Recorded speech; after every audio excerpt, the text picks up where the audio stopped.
ये आकाशवाणी का गोरखपुर केंद्र है। अब आप प्रमोद कुमार सिंह से सुनेंगे प्रादेशिक समाचार।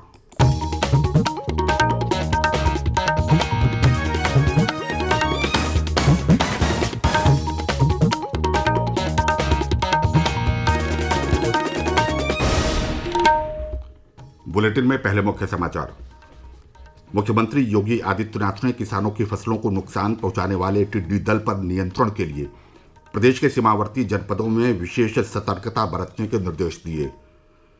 देश में कोरोना वायरस के संक्रमण से ठीक होने की दर 42.45% हुई।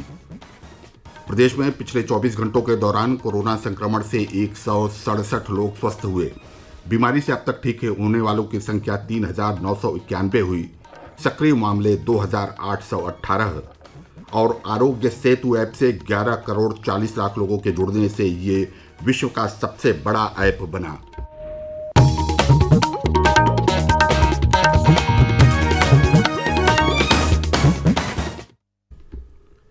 अब समाचार विस्तार से। मुख्यमंत्री योगी आदित्यनाथ ने टिड्डी दल पर नियंत्रण के लिए प्रदेश के सीमावर्ती जनपदों झांसी, ललितपुर, आगरा, मथुरा, शामली, मुजफ्फरनगर, बागपत, इटावा, कानपुर देहात आदि में विशेष सतर्कता बरतने के निर्देश दिए हैं।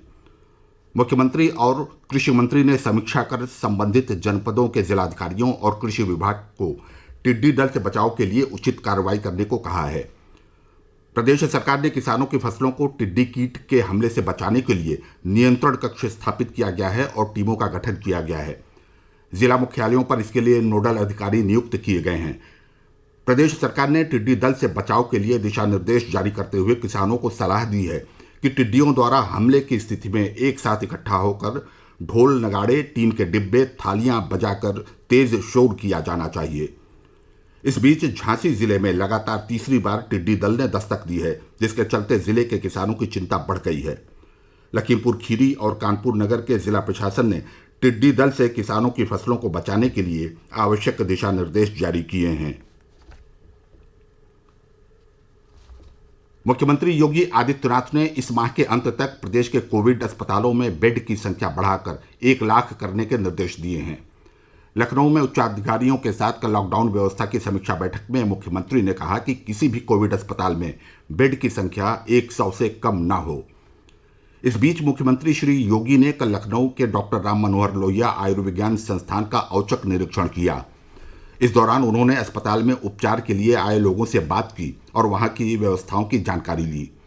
मुख्यमंत्री ने प्रदेश के चिकित्सा शिक्षा मंत्री और चिकित्सा एवं स्वास्थ्य मंत्री को अस्पतालों और मेडिकल कॉलेजों का आकस्मिक निरीक्षण करने के निर्देश दिए। मुख्यमंत्री ने जिलाधिकारियों को भी अपने जनपदों में कोविड अस्पतालों का निरीक्षण करने के निर्देश दिए हैं। श्री योगी ने कहा कि केंद्र सरकार के सहयोग से प्रदेश सरकार विभिन्न राज्यों से प्रवासी कामगारों की सुरक्षित वापसी सुनिश्चित कर रही है। उन्होंने कहा कि क्वारंटीन केंद्रों में रुके सभी प्रवासी श्रमिकों के कौशल की पहचान करते हुए उनका मोबाइल नंबर, बैंक खाता संख्या और अन्य आवश्यक विवरण दर्ज किया जाए, जिससे उन्हें रोजगार उपलब्ध कराने में मदद मिल सके। केंद्रीय स्वास्थ्य मंत्रालय ने कहा है कि देश में पूर्णबंदी करने का सबसे बड़ा फायदा ये हुआ है कि इससे महामारी के फैलाव की दर धीमी हुई है। सांख्यिकी और कार्यक्रम कार्यान्वयन मंत्रालय के अनुसार पूर्णबंदी लागू करने से अनेक लोगों की मृत्यु और संक्रमण को रोका जा सका है। इसके साथ ही पूर्णबंदी के दौरान देश में कोविड-19 से संबंधित विशेष बुनियादी ढांचे का विकास हुआ है, टीका अनुसंधान को बढ़ावा मिला है और आरोग्य सेतु के रूप में महामारी से पीड़ित लोगों के संपर्क में आए व्यक्तियों पर नजर रखने वाली प्रणाली सुदृढ़ हुई है। स्वास्थ्य मंत्रालय ने कहा है कि भारत में कोविड-19 महामारी की मृत्यु दर 2.86% है, जबकि विश्व स्तर पर इसकी औसत दर 6.36% है। केंद्रीय मंत्री और भाजपा के वरिष्ठ नेता रविशंकर प्रसाद ने कांग्रेस नेता राहुल गांधी की कड़ी आलोचना करते हुए कहा कि वे कोविड-19 महामारी से लड़ाई में देश के संकल्प को कमजोर करने की कोशिश कर रहे हैं। श्री प्रसाद ने कल नई दिल्ली में संवाददाताओं से बातचीत में आरोप लगाया कि श्री गांधी राष्ट्र को गुमराह कर रहे हैं। उन्होंने कहा कि कांग्रेस नेता ने पहले कहा था कि पूर्णबंदी कोविड-19 का समाधान नहीं है, लेकिन इसके विपरीत पंजाब और राजस्थान में लॉकडाउन लगाया गया। महाराष्ट्र ने 31 मई तक लॉकडाउन बढ़ा दिया। श्री प्रसाद ने कहा कि श्री गांधी ने एनडीए सरकार पर निराधार आरोप भी लगाया था कि श्रमिक विशेष रेलगाड़ियों में मजदूरों से किराया वसूला जा रहा है।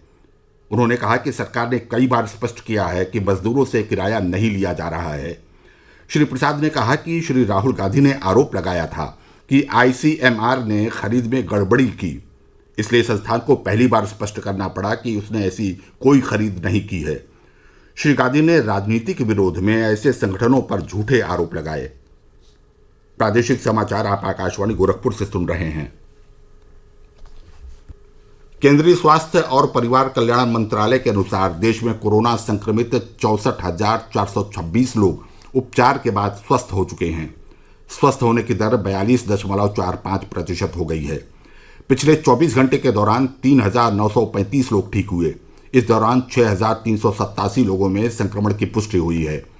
देश में कोरोना संक्रमित लोगों की संख्या 1,51,767 हो गई है।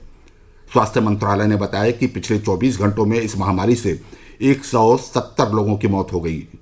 कोविड-19 से मरने वालों की कुल संख्या 4,337 तक पहुंच गई है।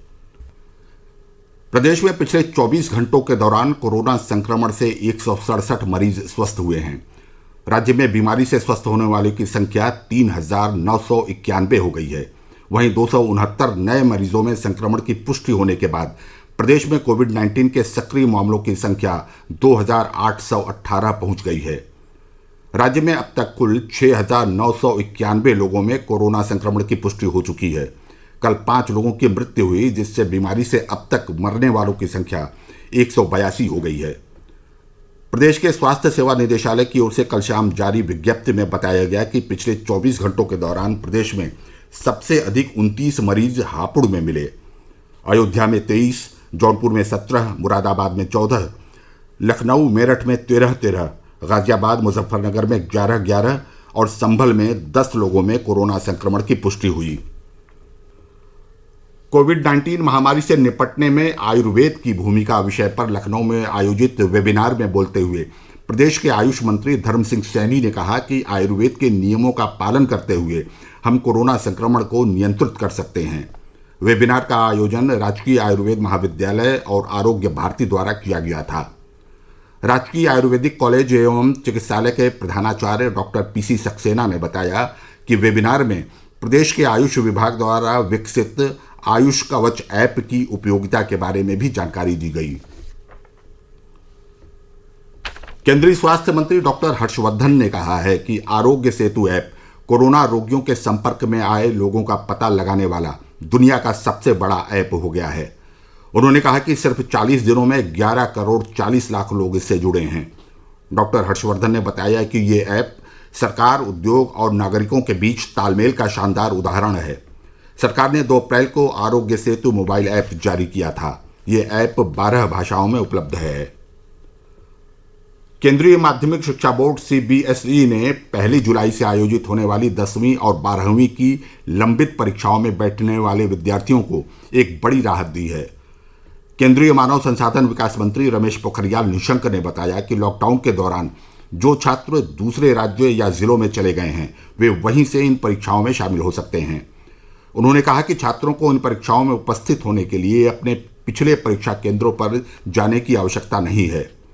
श्री पोखरियाल ने कहा कि छात्रों को बोर्ड परीक्षाओं में उपस्थित होने के लिए अपने ज़िले के पसंद के स्कूलों के बारे में सूचित करना होगा। इसके बाद सीबीएसई स्कूलों के साथ समन्वय स्थापित करके छात्र को नए परीक्षा केंद्र की जानकारी देगा। सहारनपुर में भूख के कारण एक प्रवासी श्रमिक की कथित मौत के मामले में राष्ट्रीय मानवाधिकार आयोग एनएचआरसी ने प्रदेश सरकार को नोटिस जारी किया है। राज्य सरकार से 4 सप्ताह में नोटिस का जवाब देने को कहा गया है। विभिन्न माध्यमों से फैलाई जा रही फेक न्यूज यानी भ्रामक समाचारों से सचेत करने के प्रयास में आकाशवाणी आपको सच्चाई से अवगत कराता है। सोशल मीडिया पर और कुछ समाचार चैनलों पर प्रसारित एक वीडियो में एक बच्चे को उसकी मृत मां के साथ एक रेलवे स्टेशन पर दिखाया गया है। भारतीय रेलवे ने स्पष्ट किया है कि महिला के परिवार ने 23 मई को गुजरात के अहमदाबाद से बिहार के कटिहार तक की रेल यात्रा करने से पहले ही उसके बीमार होने की पुष्टि की थी। रेलवे ने कहा है कि निधन के बाद उसके परिवार ने 25 मई को उसके शव को मुजफ्फरपुर रेलवे स्टेशन पर ही छोड़ दिया। रेलवे ने लोगों से तथ्यहीन रिपोर्टों के आधार पर किसी भी अफवाह या फर्जी खबर को फैलाने और उसका समर्थन न करने को कहा है।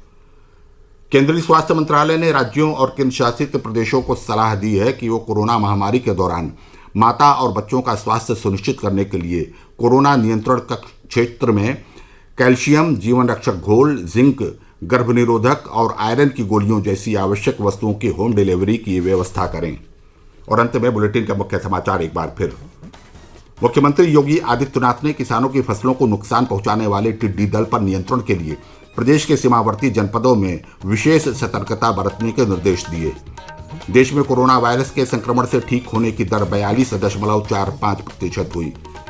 प्रदेश में पिछले 24 घंटों के दौरान कोरोना संक्रमण से 167 लोग स्वस्थ हुए।